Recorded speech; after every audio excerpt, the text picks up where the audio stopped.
Okay, Assalamualaikum warahmatullahi wabarakatuh.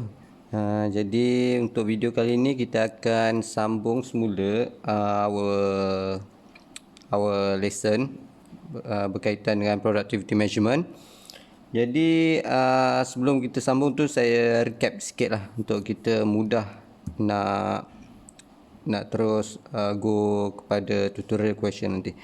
So lepas kita dah ambil tahu about the productivity. So, productivity yang lepas, okay, dipecahkan kepada dua. There's a labor productivity and also about the multi-factor productivity. Labor productivity and also multi-factor productivity. And untuk labor productivity, macam saya beritahu lepas, sebab kita akan measure in term of hour. And untuk multi-factor, kita akan measure in term of cost. And this is a formula for calculate productivity. Okay, formula dia is output dividedkan dengan input. So this is productivity. Okay, formula utama dia. Jadi apa tu output, apa tu input? Okay, and this output. Output adalah hasil production. For example like goods, right? Product unit lah, product unit. There's a output dalam sama ada kalau kita measure sehari, so output kita nilai output and input kita per day lah. Tapi kalau kita measure in term of weekly, so output in weekly, seminggu kita boleh hasilkan berapa banyak. Okay, and kalau dalam service, okay, dalam in term of services area, for example output berapa ramai customer that we can entertain in per day or per week.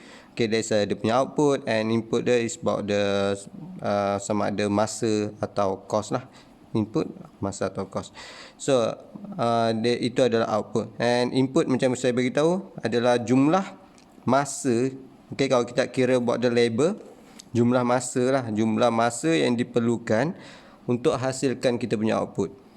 Tapi kalau multi-factor, jumlah kos yang diperlukan untuk hasilkan nilai output kita tu.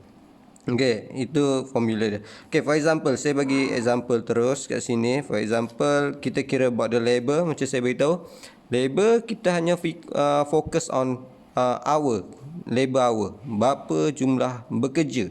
Jangan tengok sikit pun in term of cost. Cost tu dia termasuk about the multi-factor, and kita akan go through satu-satu.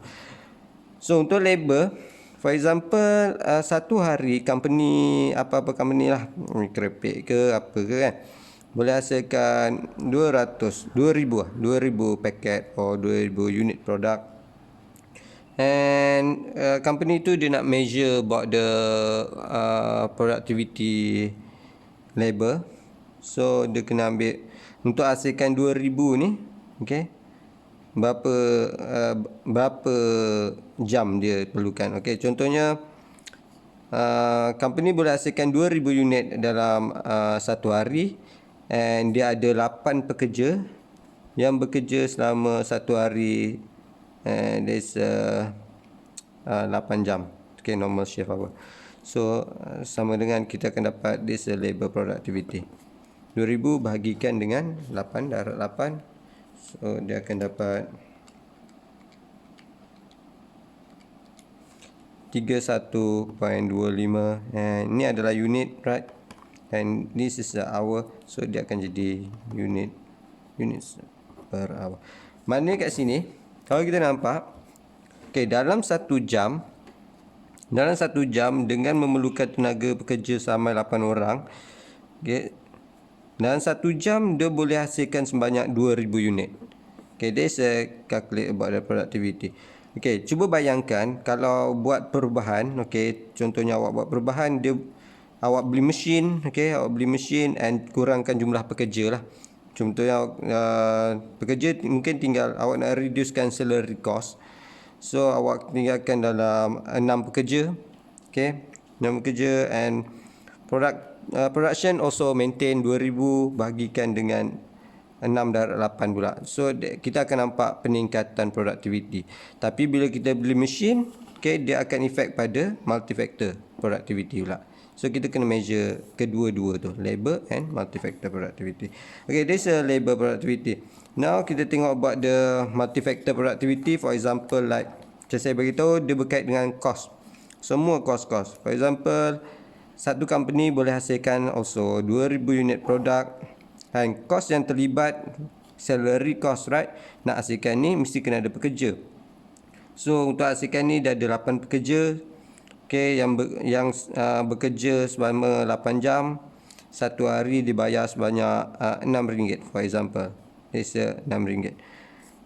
And ini makna dia jadi kalau tadi hour, sekarang ni dia jadi cost. Kalau tadi kalau kita nampak dia adalah jam bekerja, right? Sekarang ni dia dah jadi gaji pekerja tu.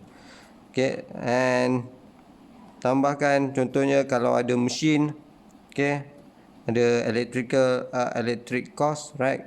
Contoh satu hari RM200, okay, mesinnya cost elektrik, okay. And also cost apa lagi yang ada dalam sini, material cost, contohnya RM2, okay, bagi satu unit output dia 2000, so dia kena darabkan dengan 2000 lah. Okay, this is an example, and all of it is about the cost. Semua ni adalah cost. Barulah awak akan dapat nilai productivity dia. Okay, itu sikit berkaitan dengan sikit cara kira dia lah. And kita just go through for our tutorial part, tutorial question. Okay, for example here. Okay,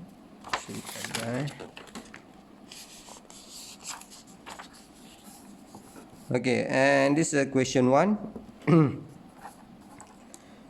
Okay, nampak kat sini. Okay.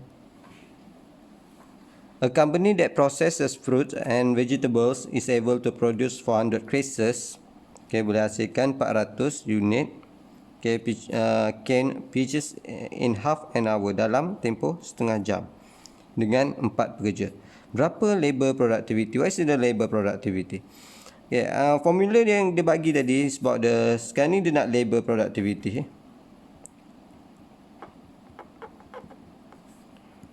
Okay, labor productivity.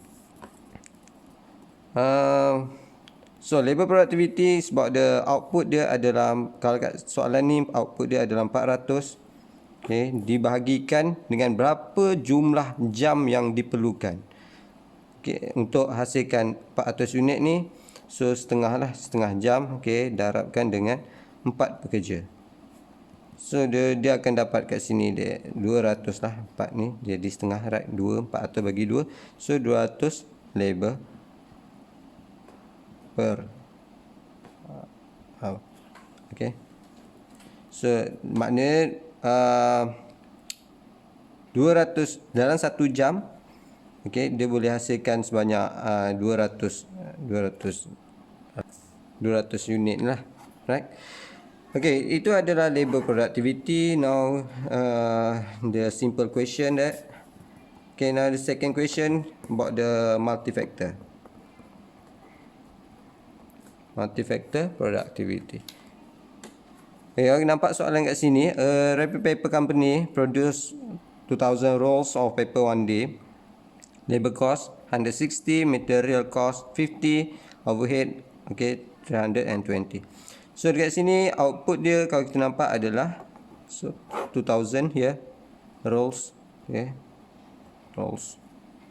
And dia punya input untuk multi-factor adalah cost. Semua cost yang berkait untuk hasilkan 2000 unit ni, okay, and 160, okay, for labor cost. Dekat sini dia terus bagi nilai 160, so kita ambil nilai terus. Tapi kalau dia bagi macam labor cost dia RM, contoh RM8, contoh example lah, RM8 per hour, RM8 per hour, okay, and with 5 workers. Okay, so awak kena darabkan lah 8 jam ni, maknanya bekerja, contohnya bekerja 8 jam, Okay, 8 darab 8 darab 5. This is example sajalah. Tapi kalau dalam soalan ni dia bagi 160. Okay. And material cost dia adalah 50. Dia terus bagi material cost 50 tambah 50. Okay, ada certain bila awak bekerja. Okay, bila dalam situasi industri, material cost ni kita akan tahu berapa satu unit berapa kos dia. Contoh 50 sen, kita hasilkan 2000 unit. So 50 sen tu kena darabkan dengan 2000 ni. That's a material cost. Overhead berkaitan dengan electricity ke apa yang there's a variable cost lah. So 320 dekat sini. And kita calculate terus. And all of it is about the cost. Jangan campurkan, okay, hour ke kat dalam ni. And kalau dalam nilai hour kena juga jadikan daripada cost. So jawapan dekat sini 160 tambahkan 50 tambahkan 320. Okay, and 2000 bahagikan dengan answer. So akan dapat kat sini 3.7736. 6 lah. And this rows. So kita boleh tulis balik rows. And bawah sini adalah RM. So this per RM. Okay, this for number 1 and number 2 question. And dah still agak simple. Okay, for the next question, there's quite complicated and kita akan discuss dia dalam next video lepas ni. Terima kasih.